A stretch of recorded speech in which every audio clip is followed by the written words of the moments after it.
everything changes in a matter of seconds in the National Football League. A championship window, one that takes years of blood, sweat, and millions of dollars to pry open, can slam shut with just one missed catch in the blinding light. Or it can slowly suffocate behind closed doors thanks to a ticking clock on a multi-million-dollar contract. Today, we're diving deep into the high-stakes championship or bust drama that is currently unfolding in Dallas. We are looking at a franchise standing right on the brink. They are facing immense, almost suffocating pressure to win right now, but they are simultaneously trying to navigate these massive structural hurdles that threaten to derail the entire operation. This is the cinematic reality of the Dallas Cowboys right now. It's a team battling intense pressure from the front office spreadsheets all the way down to the actual turf of their own home stadium. For a franchise that literally defines itself by Super Bowl expectations, the margin for error has completely vanished. It is gone. Every single roster move is scrutinized, every single dollar spent is debated. And right now, the Cowboys are facing a very unique set of challenges that won't just impact this season, they could define the entire next decade of football in Dallas. So the situation in Dallas boils down to dual threats, two massive blind spots that are actively jeopardizing their championship window. On one side of the building, you have this looming, unprecedented financial hurdle, a hurdle so large it threatens to completely alter the core of this roster as we know it. And then on the other side, you have a literal physical blind spot right out there on the field that is actively, and I mean actively, impacting the team's ability to execute crucial plays at home. To really grasp the sheer magnitude of what Dallas is dealing with here, we have to pull back the curtain. We have to examine the exact staggering financial numbers. We have to look at the incredibly candid, frustrated quotes coming straight out of the locker room. And we have to analyze these recent, shocking developments that prove Dallas is essentially fighting a complex, high-stakes war on two totally different fronts. Because look, this isn't just about winning games on Sunday anymore. It is about structural and financial architecture that is being pushed to its absolute breaking point. In a league where parity is king, having just one of these issues can keep a team out of the playoffs. But having two, that could slam a championship window shut permanently. Let's start with the first major obstacle, the financial ticking clock. The tension that is currently mounting in the Cowboys front office revolves almost entirely around looming 2027 contract expectations. Specifically, these are tied to the absolutely explosive wide receiver market and the heavy rumors swirling around stars like George Pickens. Now, you have to understand the history here. The Dallas front office has a very well-documented track record of taking contract negotiations down to the absolute wire. We have seen it time and time again with this organization, right? They wait until the very last possible second to secure their cornerstone players, and what happens? It almost always results in them having to pay an absolute premium. They wait, the market goes up, and the price tag skyrockets. Now they find themselves backed into a corner yet again.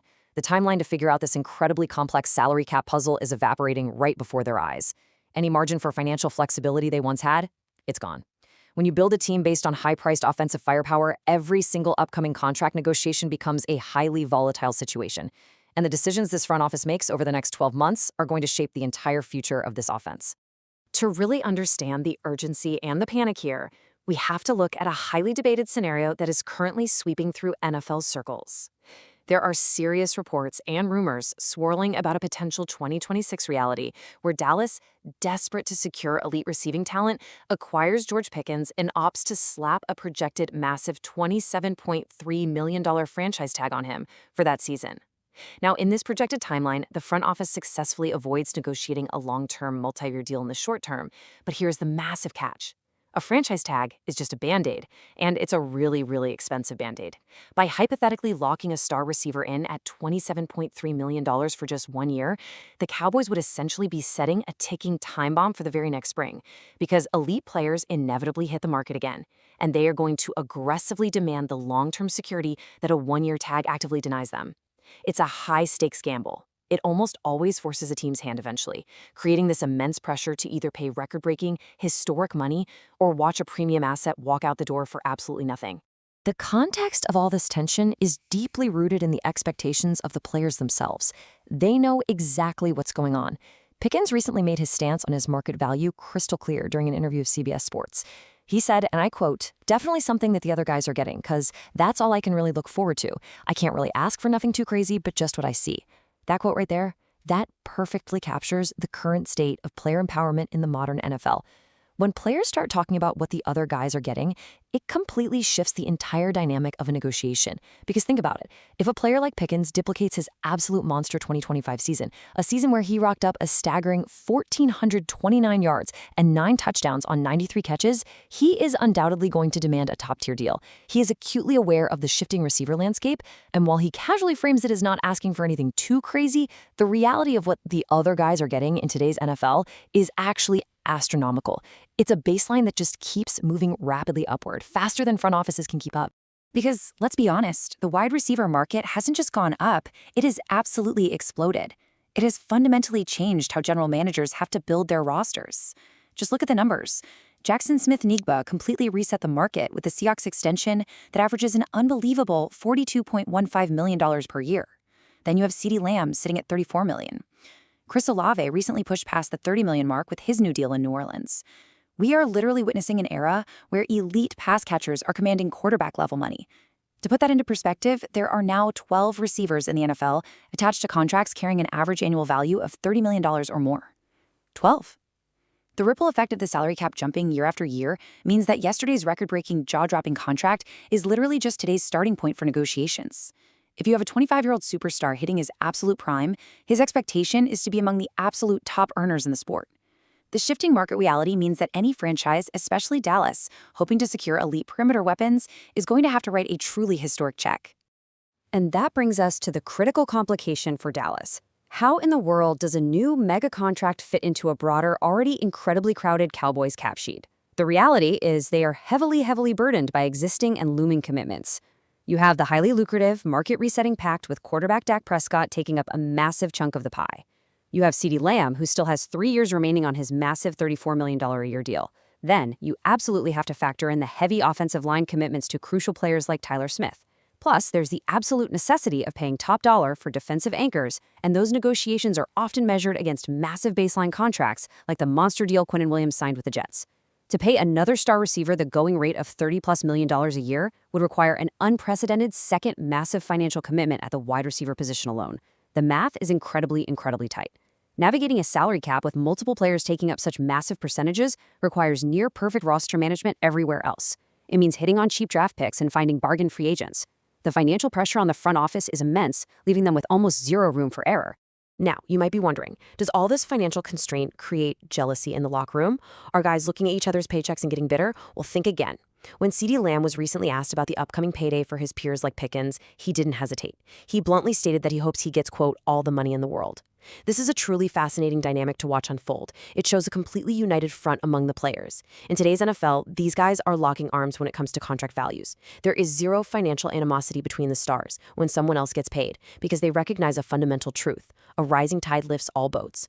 They know their worth, they know the danger of the sport, and they fully expect ownership to just figure out the math to keep championship rosters intact.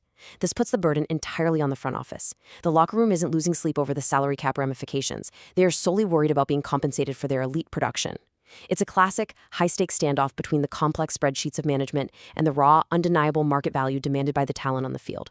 However, as massive as these financial limitations are, they aren't the only blind spot threatening to derail the Cowboys' ultimate goal. The problem extends from the spreadsheets directly onto the turf.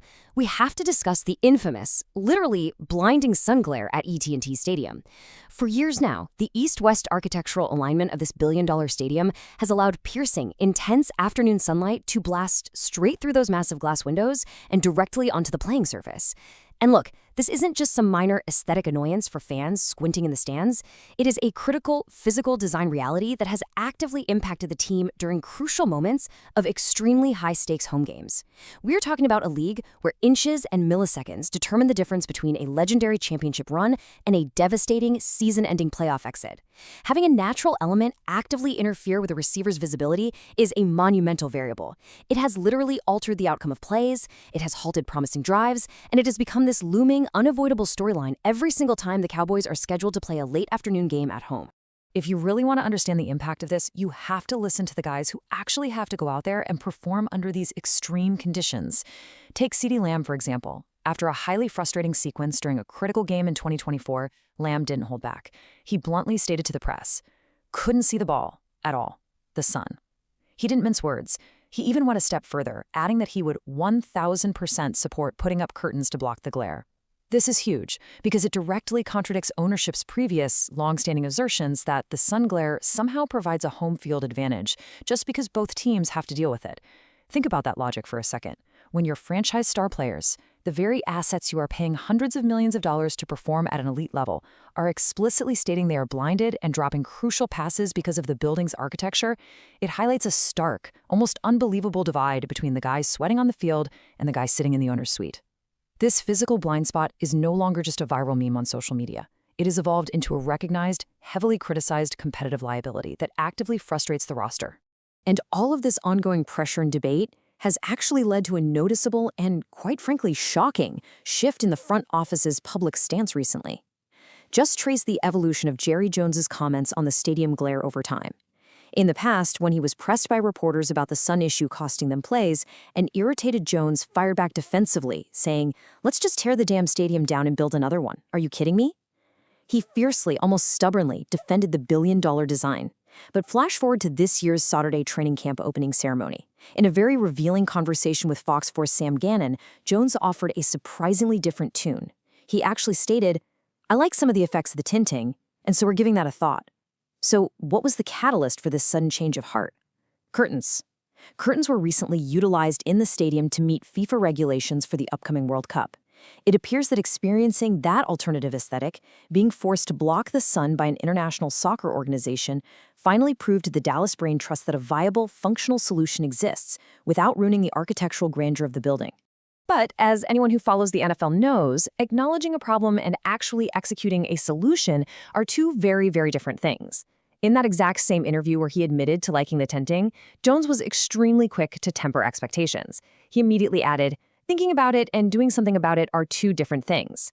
And honestly, that quote right there perfectly encapsulates a broader operational reality within the Cowboys organization. Change is often a slow, incredibly methodical, and sometimes frustrating process. This franchise tends to move entirely at its own pace when adjusting to modern realities, whether that involves accepting the unprecedented, terrifying explosion of the wide receiver market, or finally addressing a physical stadium flaw that literally hinders their own passing attack. Now, it is undoubtedly a massive breakthrough that fixing the stadium glare is finally on the table and being publicly discussed by ownership. But the action is still pending. The hesitation remains, leaving the fans and the players alike waiting to see if giving it a thought will actually translate to tangible, game-changing adjustments on Sunday afternoons. Which brings us to the ultimate million-dollar question facing this storied franchise as they navigate this incredibly critical juncture in their history. Will Jerry Jones and the Dallas front office actually pay the price to win? Between the staggering financial reality of navigating market resetting contracts alongside Dak Prescott and CeeDee Lamb, and the literal physical cost of tinting a billion-dollar stadium to fix a blatant hazard, the Cowboys are at a fascinating crossroads. The urgency to win another Super Bowl has never been higher, and the margins for error have never been slimmer. So what happens next? Will Dallas finally adapt to these modern realities, open the checkbook, fix the stadium, and maximize their current championship window? Or will their stubborn financial and architectural blind spots cause that window to slam shut forever? This is a story that is far from over. If you want to stay on top of the most important deep dive stories in the league, you are watching NFL Nexus. Make sure to subscribe to the channel, hit that like button, and let us know in the comments below what you think. Will the Cowboys pay the required price, and will they finally fix that stadium glare? Support the channel by becoming a channel member, and we'll see you in the next one.